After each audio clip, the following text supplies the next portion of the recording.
Welcome to Let's Hear It. Let's Hear It is a podcast for and about the field of foundation and nonprofit communications, produced by its two co-hosts, Eric Brown and Kirk Brown. No relation. Well said, Eric. And I'm Kirk.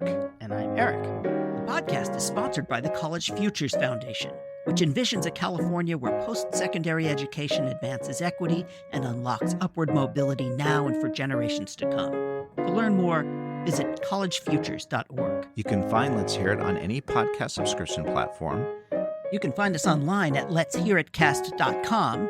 You can find us on LinkedIn and, yes, even on Instagram. And if you like the show, please rate us on Apple Podcasts so that more people can find us. So let's get on to the show. And we're back. Welcome in. You found us. We found you. We're here. We're together. Once again, it's Let's Hear It. We're none of those things. And across from me, virtually, that I could see is the shining, smiling face of none other than Mr. Brown. Hey, Mr. Brown, how you doing? The moist, shining, smiling face. We took a little time off this summer, I think, to allow everybody to rest. Oh, boy. Because this summer, nothing happened. Oh, man. And it's been very, very quiet, and everyone's just been sitting on the beach with a book. Isn't that right? I've been locked in a closet, rocking back and forth. But yes, nothing happened. It was very relaxing. It's all been fine. It's all going to be fine. And as it happens, I was in a closet, my mother's closet, conducting an interview with Eloy Ortiz Oakley, the president and CEO of the College Futures Foundation. Oh, my goodness. And this is a good one. So Eloy Ortiz Oakley, thank you so much for coming on Let's Hear It. And we're going to school. We're going to school today, Mr. Brown, because this is a very insightful and interesting conversation. So set it up. Before you get into it, though, go check out the Rant podcast. Yeah. Eloy's podcast, another podcaster, kindred spirit. So please go check out the Rant. I know you talk about it a couple of times in the conversation, but I want to flash that right up front. Absolutely. Also, I would like to issue a disclaimer. Are you ready for me to disclaim? Go ahead. People might recognize that the College Futures Foundation is a sponsor of this podcast, but for the record, I have been trying to get the CEO of the College Futures Foundation on for a really long time. Even Eloy's predecessor, Monica Lozano, well before they were a sponsor of this thing. And then when Eloy came in, and because of his community college background, and I have a particular feeling about community college, then I got very, very excited. So this is purely a coincidence, people, and I really hope that you believe me because it has the added benefit of truth. Well, it is such a great conversation. So, let's listen. We can come back. So this is Eloy Ortiz Oakley from the College Futures Foundation on Let's Hear It. Great conversation. Let's listen. We'll come back. Welcome to Let's Hear It. My guest today is Eloy Ortiz Oakley, the president and CEO of the College Futures Foundation. Now, Eloy is the former chancellor of the California Community College System, so yay. Regent Emeritus of the University of California. You were 10 years. You were a regent, appointed by Jerry Brown. No relation. Let's see. Eloy was senior advisor to the Secretary of Education, Miguel Cardona. And so many more education things that it would use up half the episode just listing them. But more things. Eloy is also the host of the Rant podcast, which is a weekly podcast focused on pulling back the curtain on the American higher education system and breaking down the people, the policies, and the politics. And I would say that more than anything, if I can offer this as my own observation, you've just been a true champion for equity in higher education, which has informed your work every step of the way. Eloy, I've been so eager for this conversation. I'm so grateful for you for coming on the show. Thank you. Absolutely. It's great to be with you, Eric. Great to be on your podcast and just looking forward to the conversation. Me too. First, and I have to kind of give my own, community college bona fides. I am a absolutely super duper proud graduate of Monterey Peninsula College, where I received my AA. All right. And was able to transfer, as was my wife, to the University of California at Berkeley. And those 2 years at Monterey Peninsula College set me on the course for it's why I'm sitting in my mother's closet doing this podcast interview with you today. But community colleges changed my life. I was off in the wilderness or out at sea, or use your metaphor of aimless, and they brought me in. And I'm just so grateful for this system, but I'm also grateful for the opportunity that provides, not just for me, but for so many other people. And I know that you are also a community college graduate. I am. Can you just talk about how your own journey has informed all of this incredible education work that you have done over the years? Thank you for that intro, and thank you for talking about your community college experience, because it is such a transformative experience that we don't talk enough about throughout this country. Community colleges are the backbone, the primary mode of entrance into post-secondary education for so many Americans throughout the country. And as you mentioned, I'm proud to be a community college product, Golden West College in Huntington Beach, California. My story is like many stories. I didn't go to college right out of high school, even though I played a little football, recruited by schools like Pitzer College and the Claremonts, was recruited by Brown University. But I didn't know what that all meant. I didn't know how I was going to make it work. I didn't do it. I stayed back, wound up joining the Army, spent 4 years serving in the Army. Don't regret that decision for a second. It was a great opportunity for me. Then when I came back, I was raising a family, I was working, and then I finally figured out that I needed to get into college in order to improve my life and improve my kids' lives. I just happened to drive by Golden West College. I happened to stop. I picked up a class schedule, and guess what? Here I am today. And it's the beauty. You think about it. No other system of higher education in the world allows somebody to just walk up, pick up a class schedule, and enroll in college. That's the beauty of the community colleges throughout the country. And that's informed my life work since then, because I am just one of millions of stories that are similar. People just looking for an opportunity, finding that opportunity on a California community college campus or community college campus throughout the country, and then turning out to do wonderful things in their life because of that experience. And obviously after that, did you go to Irvine? Is that right? Yeah. So from Golden West College, I transferred to the University of California, Irvine. I got a bachelor's degree in environmental analysis and design. Don't ask me how I picked that major. It picked me, and was working at the Coast Community College District, the district that has Golden West College in the district. One thing led to another. Before I knew it, they encouraged me to go get my graduate degree. I went to the School of Business at UCI, got a second degree, an MBA this time. I started working in administration, and one thing led to another. I got great opportunities along the way. I always felt that my journey needed to be about highlighting the journey of many other students like me, talking about the value of community colleges, the importance of transfer, the importance of creating a seamless pipeline that really values the kinds of learners that go through that pipeline. So that's been what I've been doing ever since. Along the way, I got a chance to work at several community colleges, became president of Long Beach City College. I got the opportunity through Governor Jerry Brown to become the Chancellor of the California Community Colleges. And along the way, he appointed me to the UC Board of Regents. So it's been a great ride ever since. We'll stay on community colleges for a little bit, but we're going to get into the whole business of higher education, which is so complicated and I think getting controversial. If higher education can be controversial, apparently it's controversial. It has become because it is a business. It is a business. And community colleges also, they have something of a stigma. For some people, I don't want them to go to this lesser place and then who knows what's going to happen, or they may stall out there. Although for me and for a lot of other folks, it was the only option. But for many people, it's a great way to learn who you are. It's a great way to explore things at relatively with lower risk than you go to Pitzer and your parents are paying whatever they pay at the Claremont colleges. How have the community colleges worked on developing and understanding among their customers about the value and the benefits and the opportunities that community colleges offer? So I'll give you two answers to that. And there are a few others, but I think of two primary answers. Why there's this stigma around community colleges. Some people call it the 13th year of high school. We've had TV shows made out that poked a little bit of fun of community colleges, although I thought it was a pretty good show. And it hasn't been until recently. It hasn't really been until President Barack Obama began to highlight community colleges, that things started to turn around.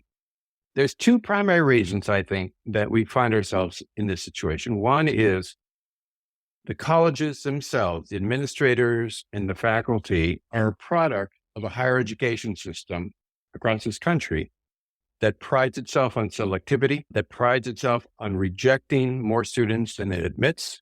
And it infuses individuals who come to those institutions that they're special because they got into a flagship university, an Ivy Plus university or college. And so there's this mentality. And then when they arrive at community colleges, they carry that mentality forward. And then they feel they're less than their other higher education counterparts. This is common throughout higher education. Community colleges compare themselves to the next rung up on the ladder of higher education. State, regional universities like the California State University System compares themselves to an R1 university. R1 universities compare themselves to other R1s that have bigger endowments, and it goes on and on. And so we have this perception of value in America that the most rejective institutions that allow the most resource students in are the best.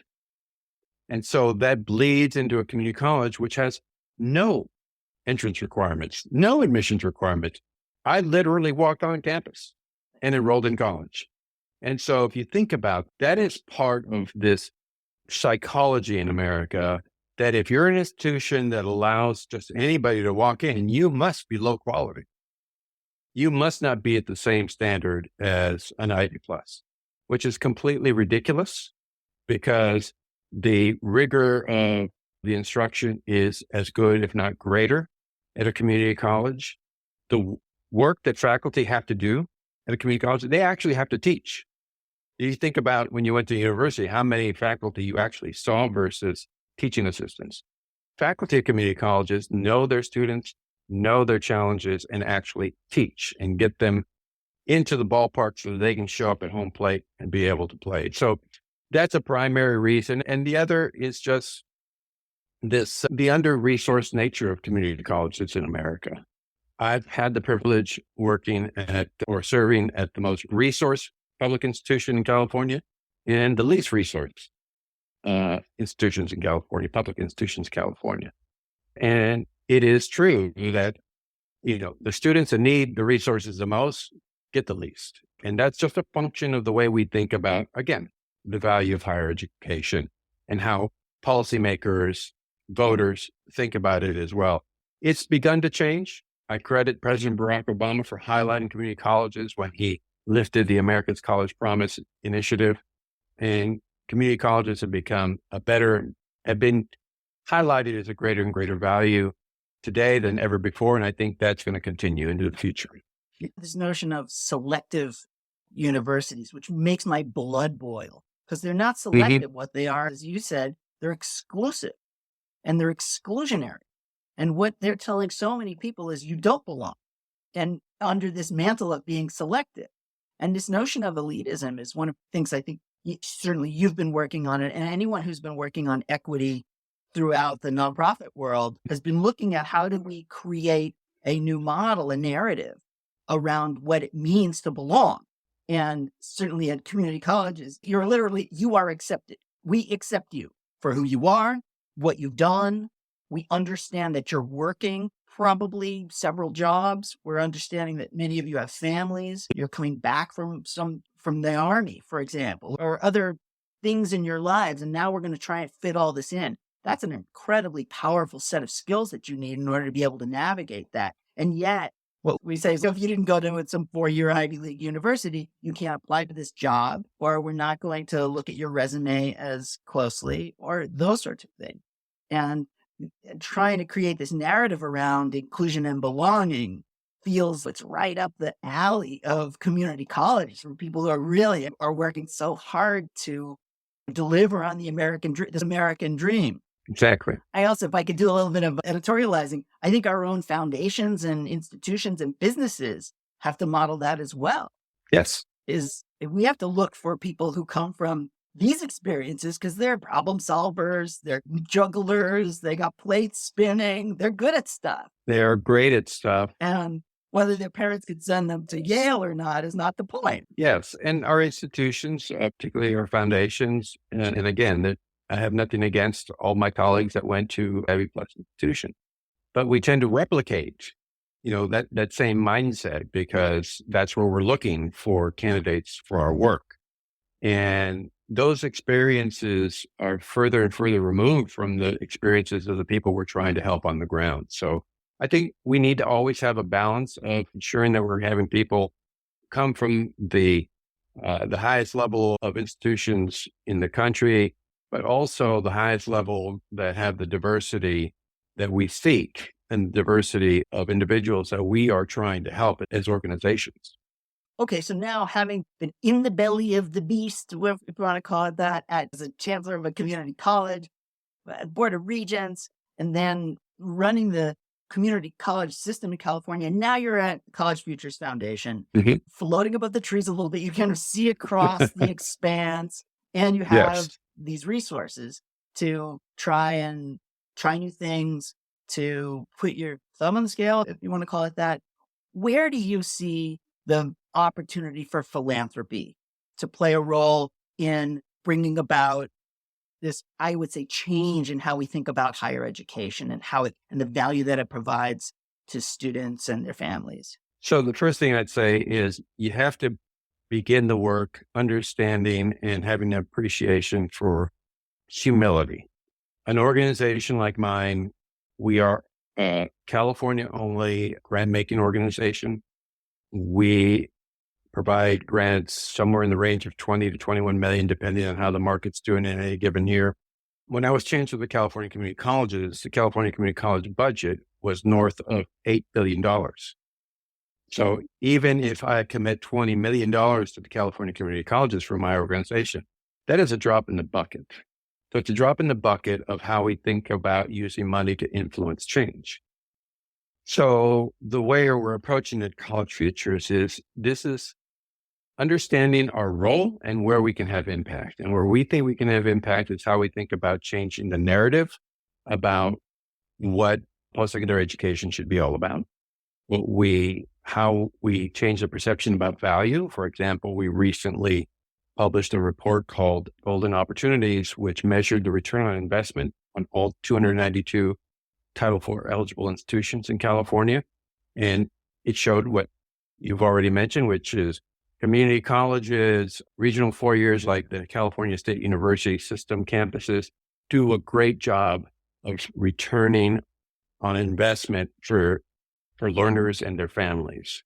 That's the way that we're thinking about it. We're also highlighting leaders that are doing the heavy lift on the ground, moving the needle in terms of changing the perspective of their campus, highlighting not only attaining a degree or a credential, but ensuring that degree and credential connects to economic mobility, that it actually lifts those learners, that we're doing what we need to do to connect learners to jobs, good paying jobs. So it's about how we as an organization and how philanthropy can influence those actions, can create a new set of incentives.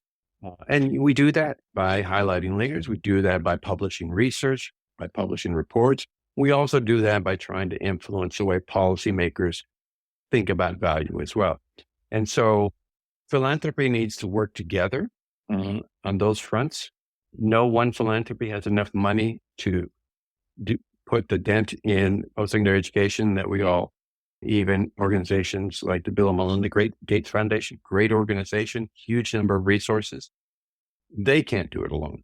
So we have to work together and figure out what each other's role is, how we can be most effective, but at the same time, understanding that we are all working together and all trying to connect our goals together to advance this notion of changing the way America thinks about value in post-secondary education. This question of value is really important. We're going to get to that right after this break with Eloy Ortiz Oakley of the College Futures Foundation. Be right back.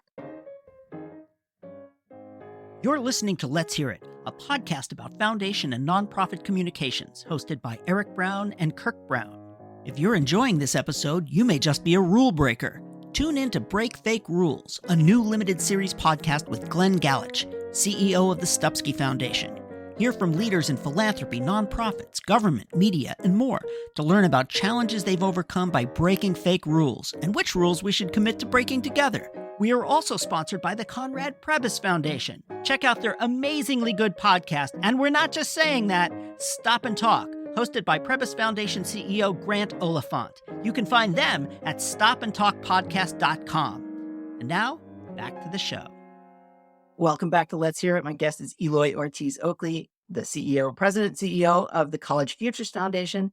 And we've been talking about value in higher education and also the role of philanthropy. Okay, first I want to get back to philanthropy. It seems to me, as someone who's looked at, been in and around philanthropy for a really long time, that education feels like almost the hardest thing to do philanthropy around. As you mentioned, the Bill and Melinda Gates Foundation, they famously went down roads that proved to be too difficult to navigate. And in small schools and high schools, they realized that wasn't quite right, and various other things that, and you can look at Mark Zuckerberg in Newark, and like people think that it's easy to do philanthropy around education. It turns out to be phenomenally hard. Why is that? Because at the end of the day, higher education is about people and culture.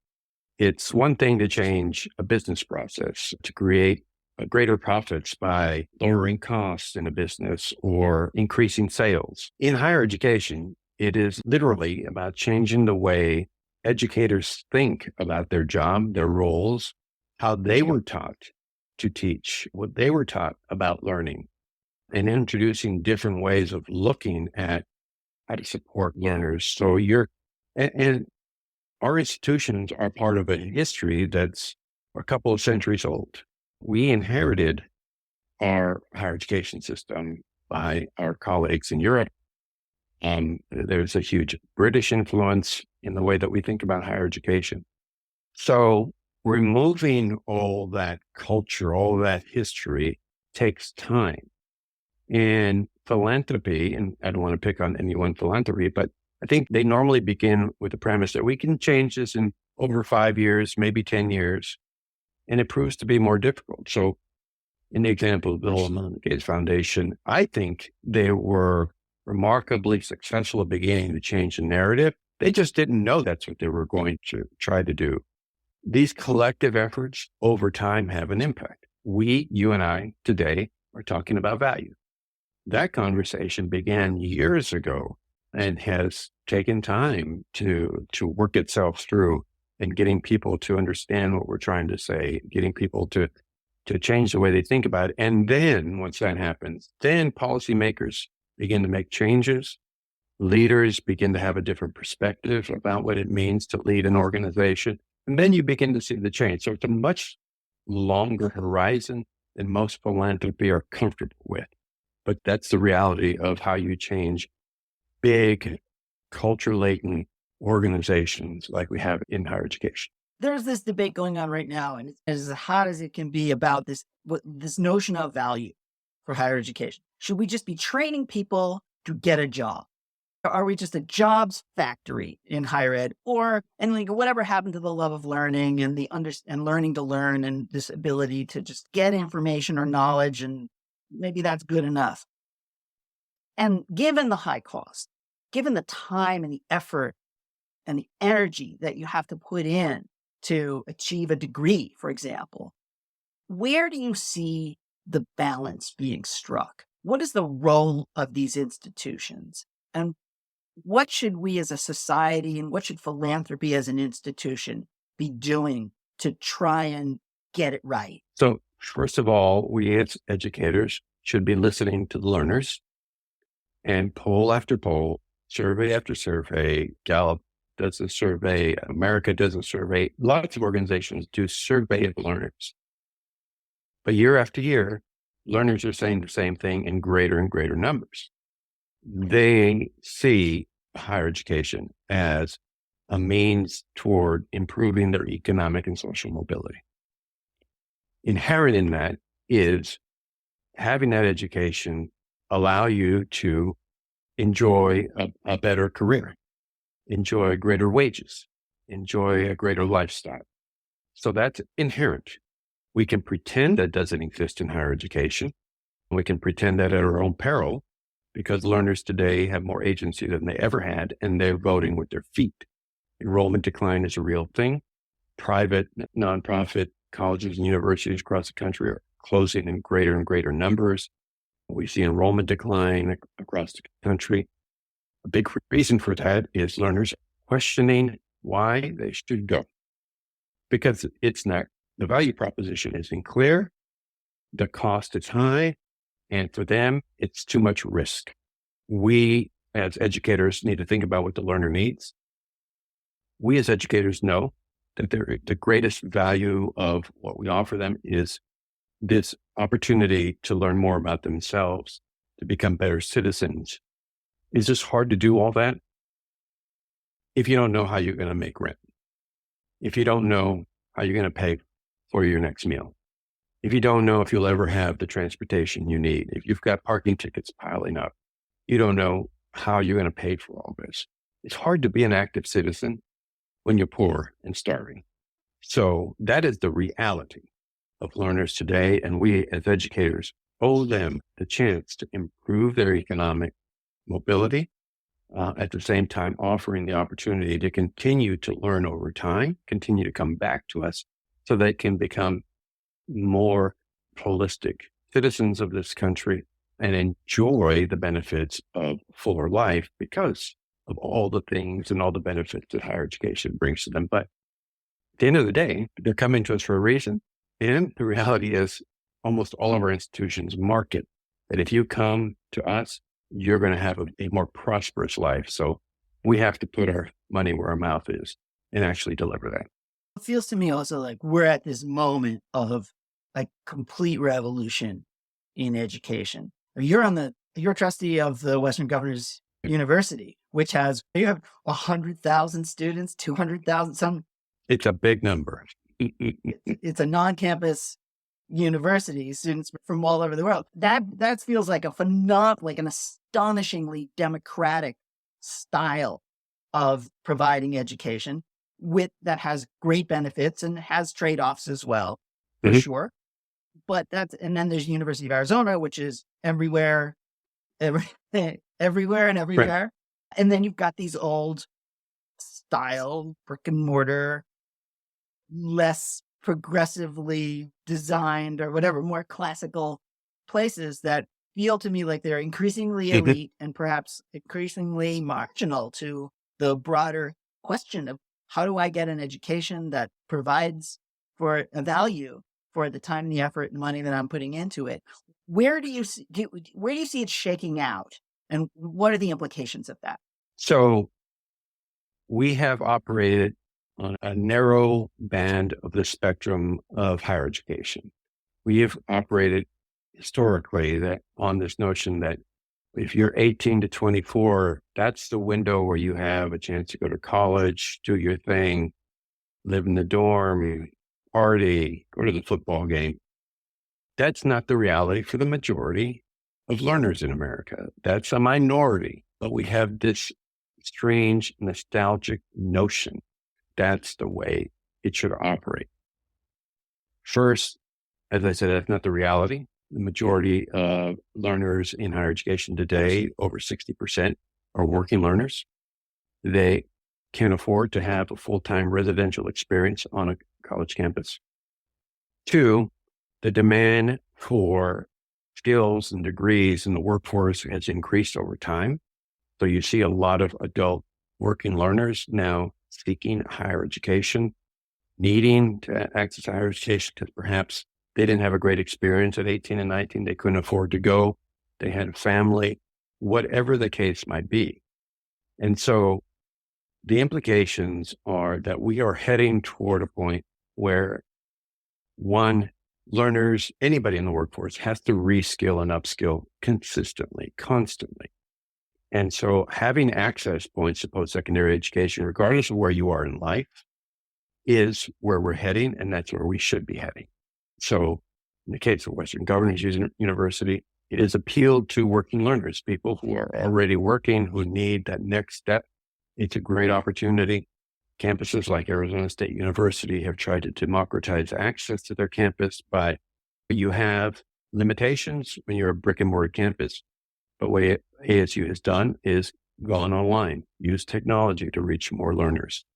And so that has to be where we go, because we need to increase access to higher education, not decrease. We can't be about just the few and the fortunate going.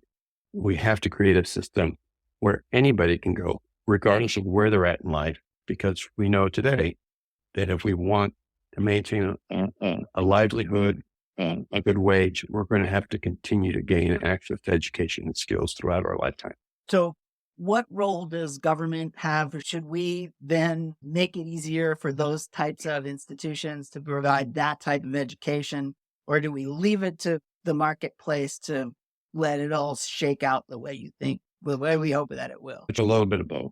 Government rarely ever, nor should it, lead innovation. Innovation should come from the ground up, from institutions, from organizations, from third-party intermediaries. And then I believe the role of government should be to open up the door to innovation, put guardrails, and ensure that the consumer is protected, in this case, the learner. That's the role of government. The role of government shouldn't be to come up with the innovation, because that's not what they're suited for. The role of government should be to encourage innovation, to focus innovation, and to ensure that innovation is leading to the kind of outcomes we want for society, not just enriching one company or another, but actually providing a benefit to the learners across this country. So that's the way I look at it. Not to plug the podcast, but I had a great conversation with the Undersecretary James Squall about this very notion of what is the role of government. It's one of the season 2 episodes, but there is a friction point right now. How much innovation should the government allow, and how should it protect consumers? And we've got to find a better balance. Well, don't worry about plugging the podcast. We will do it liberally in our own communications around this. Just with the last couple of seconds that we have left, what gives you hope for the future? Things are changing, many of them for great reasons and in great ways. What are you most excited about? What gives me hope is the way that this younger generation thinks about life, thinks about work, thinks about what matters. Very different than my generation. I'm right at the early years of Gen X. I spent my life mostly surrounded by boomers, and my kids, they're every generation below that, except for the last few. But generation thinks very differently about why they should go to college. They want to go to college to improve themselves, not to do it just because somebody's telling them that they have to do it. When they arrive at college, they expect something in return for their investment. So they're not shy about asking for something of value. And their view of life is much more expansive than my generation's was. So that's what gives me hope. And I think if we create opportunity for them to get access to the education that they desire, the country is going to be in good hands. That's a great way to go out. And not to sound like one of the Muppets in the balcony, but yeah, the kids today are not shy. Not at all. Eloy Ortiz Oakley, President and CEO of the College Futures Foundation. Check out the Rant podcast, which is really terrific. Thank you so much for your time today. Thanks for this great conversation. I really loved it. It's been great being with you, Eric, and thanks for the opportunity. And we're back. I also think we need to note in his many gigs, he's also coming off a stint as the Chancellor. He's the California Community College Chancellor, was for a number of years too. Yes. I thought we mentioned that. If we didn't, then we should have. Yeah, okay. Fair enough. Yeah. And which is where my particular interest focuses, because I do believe, having gone to community college after having kind of wasted away in the wasteland of post high school life for 8 years, and they took me. I belonged. I was accepted at community college, and it allowed me to build a life. And so the democratic nature of that institution in particular is something that is near and dear to my heart, which is why I really wanted to talk to Eli, who was the chancellor of the California Community College System, the largest community college system in the country, arguably the most successful and the most excellent. And I certainly experienced the benefits of its excellence. So I also wanted to really put a point on that because it is such an important aspect of higher education, life after high school, college, call it what you will. Well, so I love that part of this conversation, that it was so personal for you in terms of your personal experience. So talk about that. Talk about how you found your way to community college. And there was a very just beautiful description of community college, but also some really interesting comments. And I heard I heard the volume turn up a little bit when you were talking about these other institutions are not just selective, they're exclusionary, and community college is standing in such a different way. So talk about this. Talk about your own journey to community college, because I loved hearing about that, Eric. And I don't know that we've ever talked about that on the podcast before. Oh, I'll try and tell a short story. I left Hollywood after having flamed out there. I am a multiple has-been for people who don't know me well enough. I was in Monterey, California, because it was the nicest place I could think of within a 1 day's drive of Los Angeles to be really depressed in, because I knew I was going to be very depressed having left my career. And I was sitting in the fog in Monterey, which is a place I really love. And you kind of in a revelation, I just decided to enroll at community college and to see if I could make something out of myself. My mother said, "Yeah, you're making a horrible mistake." I think I might have told you this story before because she wanted me to go back to Hollywood. But let's not talk about my mother right now. I'm really mad at you for bringing that up, Kirk. Oh, wait, sorry. Anyway, so I signed up for a full boat of 4 classes in community college in my first semester, and I loved it. And I really felt like I was the people there, the professors, everything, the students. It felt like the place where you can make your life, and anyone is welcome. You automatically are accepted into your classes to learn. And that was the first step for me in the rest of my life. And I graduated with an associate's degree 2 years later, as did my wife. We both were lucky enough to get into UC Berkeley, and we studied there, and we felt like we were very, very special. And the fact that we got there, we never, ever, ever in a trillion years, in a bajillion years, would we have been able to get in if it hadn't been for our time at Monterey Peninsula College. And it was just an extraordinary, it's a democratic education. We got those lower division classes that usually there's 9,000 people in a great big lecture hall or an arena or something like that. I had 20 in my intro to poli-sci class. My professors were people I knew. My history professor, I still visit him 30 years later in Monterey, and we have lunch or we have dinner and we hang out and we talk about important things. And that connection that I have to that place, I will take it to my last breath. Well, I will think about that. And Eloy shares this experience, right? Eloy talks about that same thing. Just walked in, and I'm like, oh my goodness! And Eloy saying, where else in the world could you have this experience? You just walk into a community college, and that puts you on a trajectory towards these incredible accomplishments. And Eloy gives us a little snippet into this really challenging thing where we're using these very scarce philanthropic resources to try to inform, change, and improve enormous systems. And his aside about the scale and size of the California community college system, it's like more than $8 billion per year. Pretty big. In terms of its total scope. And so that he's deploying, what did he say? Roughly 20 million? 2021, something like that. Yeah, dollars from the foundation to actually create change in that. And for all of higher education in California, they're not just funding community colleges, they're funding the narrative around what it means to succeed, about what it means to have access, about how do we create a more equitable system for higher education for people in California, all of it. Well, it isn't that a tip, by the way, in terms of strategic resource allocation and how you can turn your philanthropic dollars into something greater than the one you might think. But where's the intervention? They invest in the narrative side of it. They invest in the storytelling, among other things. But yes, very important. Which is why Eloy is an interesting guest for a communications podcast. I mean, people was like, oh, you're just talking about higher education. But what we really are talking about is how do you tell a story that engages audiences and shifts systems. And in this instance, we are talking about it in the context of college. and what does it mean to succeed, and what does it mean to belong, and what does it mean to exclude or be so-called selective about your choices. And I think that that's such an important way of thinking about the stuff that we do. If you're in the nonprofit world, so much of it is about trying to figure out how to make a fairer, better system for everybody.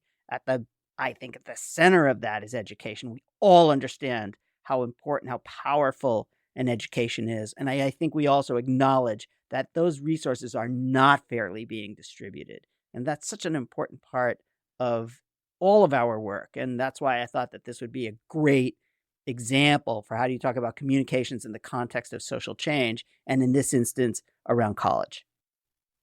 Well, and it's funny that stigma that you talked about, that community colleges, they can feel that less than, they carry the mentality because they're open and they accept everybody. So I've had my own little first person experience of this recently. I took my daughter, who's way too young to have wanted to do this. We did our first ever college tour this summer. And it happened because she declared out of the blue, she declared she wants to go to college outside of California. And as you know, when you're raising kids in California, it can be very hard for them to acknowledge that there's any other part of the country. So once you say, okay, I want to be outside of California, well, now, what does that mean? Well, it's the whole rest of the country, right? So you got to start sorting it out. So we did this little tour. We saw these different schools. We were kind of in the mid-Atlantic, New York, area. And I encountered for the first time that sense of selectivity as you walked across these campuses, and you're like, oh, our admission rate is X percent, right. And it's like 20%, it's 15%, it's, and you just get that feeling around, oh, who's in, who's out. Right. And all of the schools are gorgeous. They're beautiful. After a time, they all kind of start running into each other. But then this notion of separateness and how, okay, if you get through these doors, you're going to have this separate and this unique experience. I was thinking the contrast with the community colleges and how inviting they are. Yes. Is this a weird expression of transparency almost? It's like opening the doors literally to education. It's not, you're not in that special little, temple on the hill. It's actually, no, this is something that's going to be accessible, important, and it's going to help people, as Eloy talked about, start materially improving their lives as they have the experience of getting this educational experience. Oh, totally. And, these colleges and universities say, welcome to our gated community where almost nobody belongs. Yeah, right, exactly. We keep out the riffraff. We keep out the schmoes and the schmucks, but maybe you're good enough. Maybe you're good enough to come in. And by the way, it's going to cost you $70,000, $80,000 a year. You're going to be saddled with debt unless you're lucky enough to be wealthy enough to have your parents pay for it. Like, that is a crappy, crappy way to run a railroad. It is a terrible lesson or message that we send to society. And it's just, it's infuriating. And the community colleges, of course, are the antithesis of that. Come here, learn. We will help you, and you won't have to spend nearly as much money. With any luck at all, you will graduate from your first 2 years of college without any debt or with minimal debt. You're going to have a leg up on the future, and frankly, you'll be able to transfer to other places. And the fact is that my diploma says UC Berkeley on it. It doesn't say with the poor schmuck who spent 2 years in the bad place. I don't know. So in that sense, whatever. But the point of it is, I proudly wear my community college credentials because I think that they say something about who I was and how I worked and that kind of stuff. And it's true, but we don't make that a source of pride for people. These institutions are saying those schmoes who go to the community colleges are less than you are. You're special. And we have to stop that. It's just a problem. Stop that and start emphasizing this other superpower that Eloy mentioned almost in passing when he talked about the faculty at community colleges actually know their students and they actually teach. Yeah. So that's the other part of it. It's like you get out of this selective, rejective thing, which is the gateway to all future success, whatever. And then you actually get into this factory that treats you kind of in a certain way, but you may or may not have access to even the faculty that are supposed to be teaching you, depending on the institution that you become part of. The community college experience is different. You're actually going to have real relationships with your faculty, and the faculty are there because they want to teach.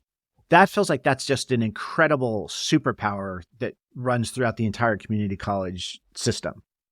And let me just pile on to my own previous rant, which is that our foundations and organizations and companies and everything else, we continue to place a priority on the elite graduates who went to the elite schools that are promoting this very problematic narrative about who belongs and who doesn't. And that has to stop.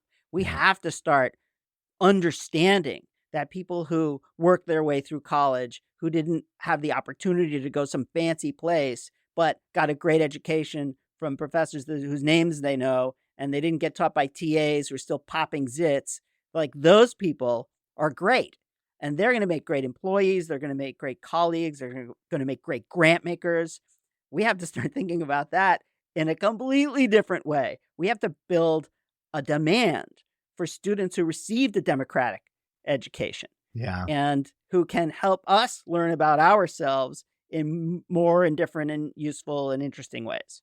I've got a very challenging question to ask you later about along those lines, but one of the really interesting exchanges you guys had was about how difficult it is for philanthropy to address education, and I thought that Eloy's comments about that. What are you actually trying to change when you're actually changing something? Air quotes. You can't see my air quotes hands, but when you're changing education, you're changing everything. You're changing how educators think about their roles. You're changing people and culture. And we've worked in and around projects that are trying to do things related to improving and changing educational outcomes. And I have to say, I don't know how you address anything that's more difficult than changing education, because it feels like you're pulling on so many strings. And you guys talked about some of the major philanthropic initiatives that have taken big swings. And I thought that Eloy was actually very generous and correct too when he talked about, maybe the tricky part is our thought process around time frame. Sure. On this needs to change. Like you're not going to change this stuff in 5 years. But what do you think about that notion that education may be one of the most intractable, one of the most difficult things for philanthropy to actually have real impact with? What do you think about that? Well, I didn't mean to pick on Gates or Zuckerberg, for example. But there were just examples. Those were examples of these very visible and public attempts at strategy. And enormous investments too, right? Let's be honest. That's why we're talking about it. That didn't prove out. But I do think that, like much philanthropy, and I think Eloy mentioned this as well, the ideas come from the bottom up. Yeah. And some philanthropy comes from the top down, and oops, it didn't work. So I do think that there are so many opportunities for philanthropy to learn what works along the way. I think shifting a big system is always a challenge, a massive challenge. And that can be systems in anything around poverty, around education, around health, you name it. But the trick is always in philanthropy. How do we make our dollars go as far as possible? What can we learn, and how do we share what we've learned so that we improve systems, that governments take up the opportunity, and we move from there?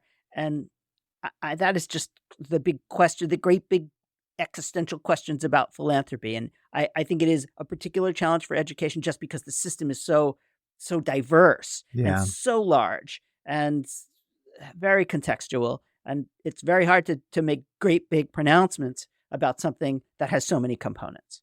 It makes me wonder too if the whole concept of like a go-to-market strategy should become more central to philanthropic grant making when you think about trying to change systems at scale. So what I'm thinking of here is, and this is true in so many domains that we touch. I've seen it in education. I've seen it in the major environmental issues we touch.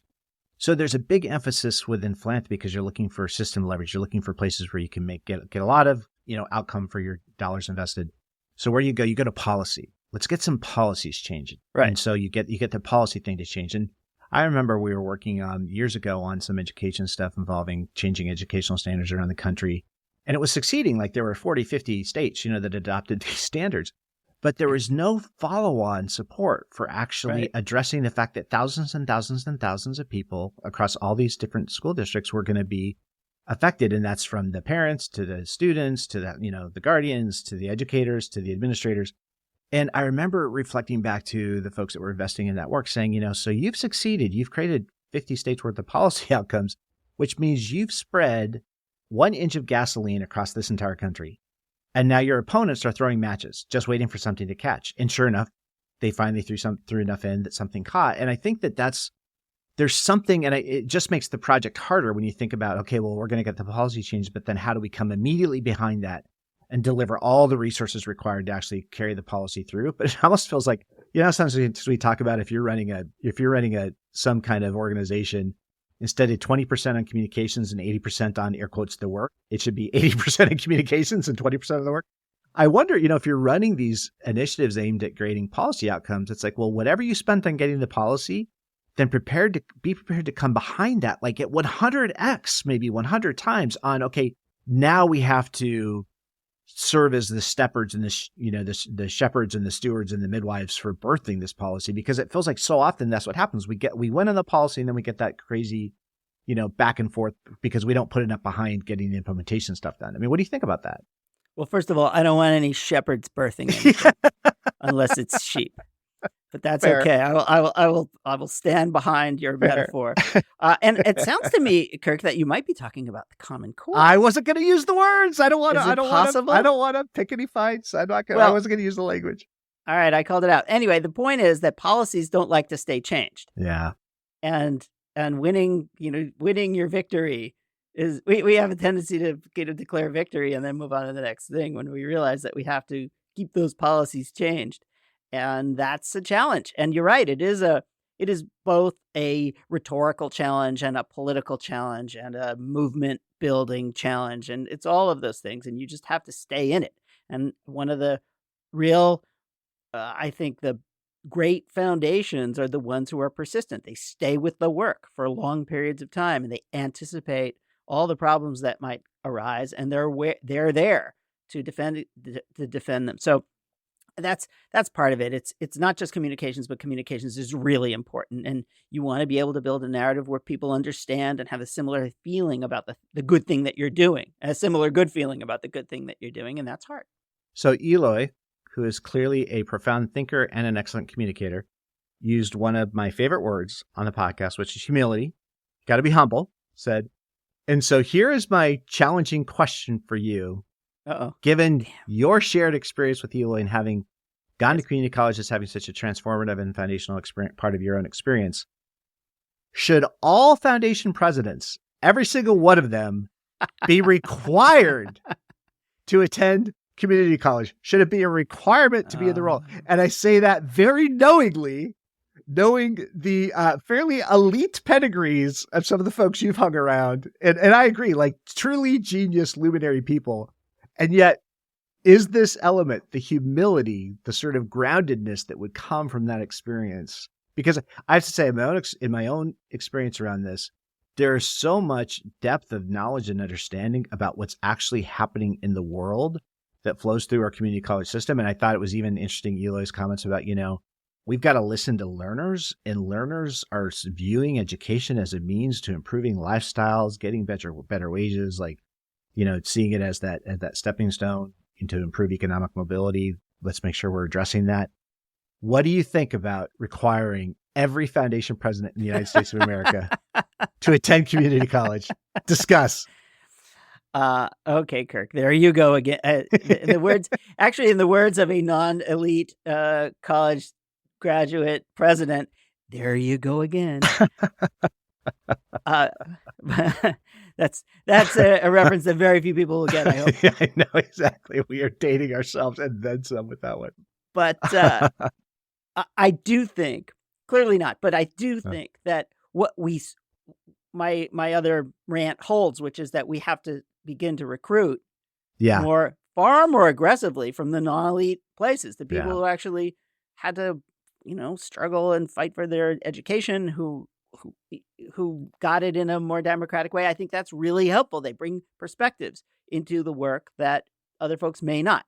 And I do think that we ought to have a much better understanding of what community colleges are, what a democratic education is. Yeah. And to promote that, and also to really, really try and engage more people to come into our organizations who understand that, because they're just going to bring so much to it. And, present company excluded. I don't know that I brought anything to the enterprise because of my community college background. But I think that I have an understanding and a connection with this kind of education and with the people who are my classmates and my teachers that maybe I wouldn't have had if I had gone to an elite university and, did what I did. Well, look, the major emphasis of this whole enterprise has been about inclusion and belonging. And it is interesting when you think about that exclusionary, rejectivist sort of notion that it's the more rejecting it is, the better it is.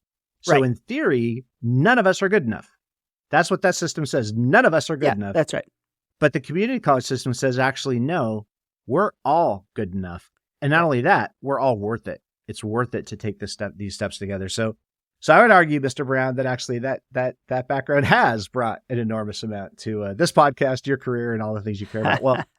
Well, again, Eloy Ortiz Oakley, thank you so much for joining us. And can we pitch again the Rant podcast? Check out the Rant. I love our Rant. Check out the Rant. It's just great conversations. And by the way, Eloy is clearly after your heart when he describes the Rant as a weekly podcast focused on pulling back the curtain on the American higher education system and breaking down the people, the policies, and the politics. So yeah, go check out the Rant. But Eric, what a great conversation. And oh my gosh, Eloy, thank you so much for joining us on Let's Hear It, Eric. That was really awesome to listen to. That was great, Kirk. Great to see you again. Good to see you again. Welcome back for the summer. Everyone, hang on. The next few weeks and months promise to be... It's going to be fine. It's all going to Don't worry. It's just going to be fine. It's all going to be fine. Thanks, everybody. We'll see you next time and Let's Hear It. Okay, everybody. That's it for this episode. Please let us know if you have any thoughts about what you heard today or people we should have on this show, and that definitely includes yourself.